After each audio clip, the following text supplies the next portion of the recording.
UP में BJP के नए अध्यक्ष को लेकर तस्वीर अब साफ हो गई है। केंद्रीय वित्त राज्य मंत्री पंकज चौधरी यूपी बीजेपी के नए अध्यक्ष होंगे। पंकज चौधरी ने लखनऊ में बीजेपी कार्यालय में नामांकन दाखिल कर दिया है। चौधरी के अलावा किसी और ने नामांकन नहीं दाखिल किया। ऐसे में प्रधानमंत्री मोदी अमित शाह के करीबी पंकज चौधरी का निर्विरोध अध्यक्ष चुना जाना तय है। सीएम योगी, दोनों ही डिप्टी सीएम केशव प्रसाद मौर्य और ब्रिजेश पाठक समेत 10 नेताओं ने चौधरी के नाम का प्रस्ताव रखा था। नेशनल लॉ यूनिवर्सिटी में केंद्रीय मंत्री पीयूष गोयल और नए अध्यक्ष के नाम का ऐलान आज होना है और इससे पहले दोपहर 2:30 बजे तक यूपी बीजेपी अध्यक्ष के नाम पर लगातार सस्पेंस बना रहा। सुबह के करीब 11 बजे पूर्व केंद्रीय मंत्री साध्वी निरंजन ज्योति पहुंच गई थी पार्टी के दफ्तर और अचानक से हलचल वहां हो गई। 1:30 बजे के करीब पंकज चौधरी पहुंचे। पीयूष गोयल के साथ दिल्ली से रवाना हुए लखनऊ के लिए और सस्पेंस ज्यादा बढ़ गया। कहा यह गया कि अभी पार्टी दफ्तर जा रहा हूं और बाद में पता चलेगा कि कौन अध्यक्ष है। हालांकि कुछ ही देर के बाद मंत्री स्वतंत्र देव सिंह ने पहली बार बिना नाम लिए नए प्रदेश अध्यक्ष का खुलासा किया। मंत्री पंकज चौधरी का निर्विरोध निर्वाचन आज भाजपा कार्यालय में हुआ है। हमारे साथ इस वक्त वो मौजूद हैं। बहुत स्वागत है आपका आज तक पर। एक बड़ी जिम्मेदारी मिलनी लगभग तय है, निर्वाचन हुआ है। आप किस तरह से देख रहे हैं? आपका यूपी से जुड़ाव रहा है, पूर्वांचल की जमीन पर आप 7 बार के सांसद रहे हैं। अब लखनऊ की सरजमी पर एक नई पारी की शुरुआत। देखिए, अभी आज तो पर्चा दाखिला हुआ, स्क्रूटनिंग हो रही है। आधिकारिक घोषणा कल 2 बजे होगी। जो हमारे केंद्रीय पर्यवेक्षक आए हैं, तावड़े जी आए हैं, पीयूष गोयल जी आए हैं, उसके बाद फिर पूरा विस्तार से आगे की क्या कार्य योजना है उस पर हम बात करेंगे। पंकज जी, एक बड़ी अनप्रेडिक्टेबल सी बात बीजेपी में रहती है कि नाम की घोषणा, आपका नाम हालांकि सबसे आगे चल रहा था, आपको कब फोन आया, आपको कब ये हिंट किया गया कि हाँ आपको कम से कम पर्चा ही भरना है? देखिए, कहीं ना कहीं सभी सांसद, सभी विधायक को लखनऊ बुलाया गया था और उसमें फिर संगठन से ही आया कि पर्चा आपका भी दाखिल होना चाहिए, तो मैंने भी पर्चा दाखिल किया। वरिष्ठ नेता रहे, महाराजगंज से इतने लंबे समय तक सांसद रहे, खबरें भी देखी होंगी आपने, आपका नाम सबसे आगे चल रहा है। एक नेता के तौर पर इतनी बड़ी जिम्मेदारी, ठीक है कल अनाउंसमेंट होना है, सारी चीजें कल फाइनल होनी है, ये जिम्मेदारी के लिए कुछ सोचा है आपने? क्या कुछ? देखिए, खबर चलना और संगठन का निर्णय दोनों अलग चीज होता है।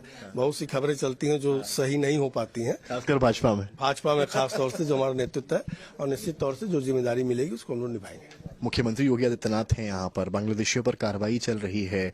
एक जब प्रदेश अध्यक्ष के तौर पर आप आएंगे, क्योंकि पंचायत चुनाव बहुत नजदीक है, फिर यूपी का इलेक्शन है, उसको किस तरीके से? निश्चित तौर से योगी जी जो कार्यक्रम चला रहे हैं कि घुसपैठियों को बाहर कर रहे हैं, वो होना भी चाहिए। हमें लगता है कि आपको भी लगता होगा कि देश में कोई भी बाहरी आदमी नहीं होना चाहिए, उसका निश्चित तौर से हम लोग समर्थन करते हैं।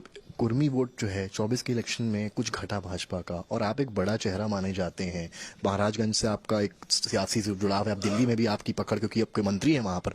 इस वोट के लिए क्या करना पड़ेगा भाजपा को, और एक प्रदेश अध्यक्ष के तौर पर आप क्या नसीहत देंगे? मैंने पहले कहा कि पहले जिम्मेदारी मिलने दीजिए, कार्य योजना आपको बताई जाएगी। चलिए, बहुत शुक्रिया बात करने के लिए।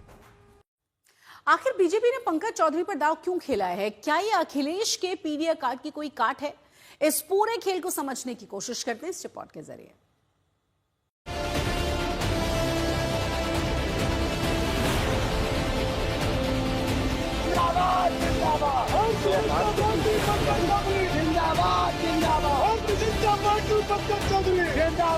जिंदाबाद 2027 अभी दूर है, लेकिन यूपी में बीजेपी ने पासा फेंक दिया है। ये पासा है संगठन का, समीकरण का और यूपी में सत्ता में तीसरी बार हैट्रिक की चाहत का।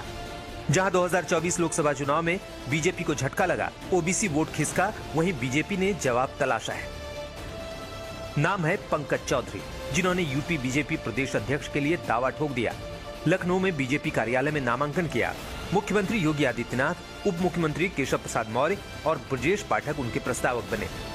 अब ये तो भैया पर्चा दाखिला हुआ है, 5 सेट में पर्चा दाखिला हुआ है और अभी स्क्रूटनिंग चल रही है, और स्क्रूटनिंग के बाद जब कल घोषणा होगा तब मैं आगे और कुछ बताऊंगा आपको। निश्चित तौर से कोई पद बड़ा और छोटा नहीं होता, जो दायित्व मिलता है उस दायित्व को पार्टी का कार्यकर्ता होने के नाते पूरा तन मन धन से हम लोग उसको निभाते हैं। ये तस्वीर महज औपचारिक नहीं बल्कि राजनीतिक संदेश है। पंकज चौधरी महाराजगंज से 7 बार के सांसद हैं, कुर्मी समाज का बड़ा चेहरा है। बीजेपी जानती है कि 2024 के लोकसभा चुनाव में क्या हुआ। ओबीसी वोट बैंक में दरार पड़ी, इसी दरार को भरने की कोशिश है। पंकज चौधरी से पहले भूपेंद्र चौधरी के हाथ में यूपी बीजेपी प्रदेश अध्यक्ष की कमान रही। 2022 में चौधरी भूपेंद्र सिंह यूपी बीजेपी अध्यक्ष बने। जाट समाज से आने वाले भूपेंद्र चौधरी के नेतृत्व में बीजेपी को 2024 के लोकसभा चुनाव में यूपी में इंडिया गठबंधन से बड़ा झटका लगा। प्रदेश में बीजेपी 33 सीटों पर सिमट गई। हालांकि इसके बाद हुए विधानसभा उपचुनाव में बीजेपी ने 9 में से 6 सीटें जीतकर आंशिक वापसी की, लेकिन अब बीजेपी 2027 विधानसभा चुनाव को लेकर बड़ी रणनीति पर काम कर रही है। इसलिए प्रदेश अध्यक्ष की कमान ऐसे नेता के कंधों पर दे रही है जिनके पास राजनीतिक अनुभव 36 साल से ज्यादा है।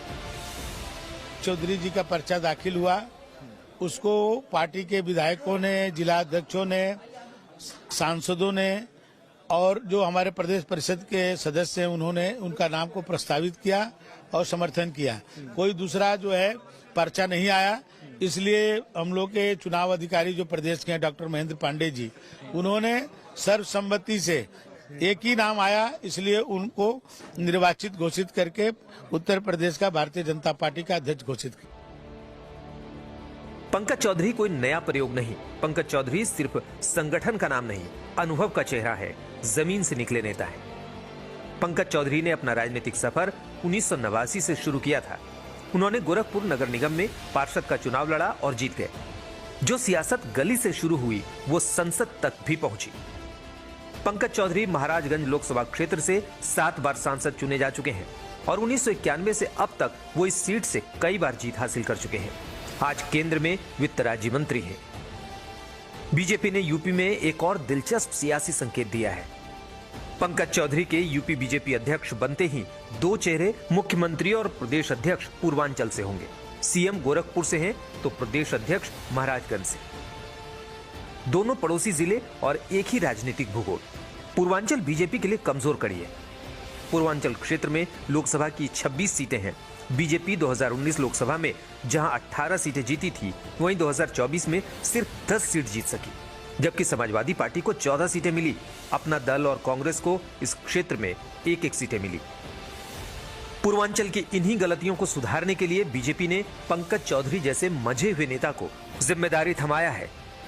हालांकि भारतीय जनता पार्टी में के संगठन में कोई चयन की प्रक्रिया नहीं है, मनोनयन होता है। चयन की प्रक्रिया केवल कहने के लिए है, दिखावे के लिए। दिल्ली और लखनऊ में जो तय हो जाता है वही प्रदेश अध्यक्ष होता है, वही राष्ट्रीय अध्यक्ष होता है। उत्तर प्रदेश में इससे पहले केशव प्रसाद मौर्य जी पिछड़ी जाति से आते थे, प्रदेश अध्यक्ष थे। किस तरह से पिछड़ों का हक मारा गया और जो लगातार उत्तर प्रदेश की सरकार लगातार पिछड़ों को हक से वंचित कर रही, आरक्षण से वंचित कर रही, दलितों पे अत्याचार हो रहा है, अल्पसंख्यकों पे अत्याचार हो रहा है। इसलिए संगठन में भारतीय जनता पार्टी के कौन प्रदेश अध्यक्ष बनता है, उससे न पिछड़ों का भला होने जा रहा है, न उत्तर प्रदेश की जनता का भला होने। बीजेपी का दावा है कि यह फैसला संतुलन का है, अनुभव का है और भविष्य की जरूरत का है। लेकिन विपक्ष पूछ रहा है कि क्या चेहरा बदलने से सियासत बदल जाएगी? क्या सामाजिक समीकरण फिर से जुड़ेंगे?